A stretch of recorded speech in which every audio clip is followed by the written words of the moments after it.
Sir এখন কয়েকজন পেশেন্টকে নিয়ে আপনারা পানিসাগর হসপিটালে আসলেন আসলে ঘটনাটা কি হয়েছিল?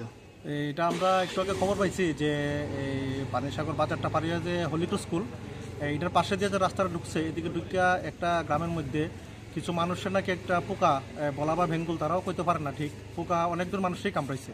তো কিছু পেশেন্ট আগে এসে পড়ছে, আমরা 3 জন লোককে আনছি এখান থেকে। তাদেরকে কোনো নাম জানা গেছে? নাম আছে প্রণতিনাথ, বয়স 50। তার হাজব্যান্ডেরও কামড়াইছে, তার হাজব্যান্ডের নাম হইল মানিকচন্দ্রনাথ। আর দ্বিতীয় নম্বর হইল গীতা দেবনাথ, বয়স 36। তার স্বামীর নাম হয়েছে বিধান দেবনাথ। তাদের অবস্থা কীরকম দেখলেন? অবস্থা আছে মোটামুটি, এই কামড়ের পোকার কামড়ের দেখলাম একটু দাগ টাক আছে। আর মানিকচন্দ্র নাথেরও কামড়াইছে, ওই যে প্রণতিনাথের হাজব্যান্ড। তার বাবার নাম হলো মণিচন্দ্রনাথ। আমরা 3 জন পেশেন্ট আনছি এক্ষণে, আমরা পানিসাগর হসপিটালে এক্ষণে দিয়ে যাইতেছি। ঠিক আছে।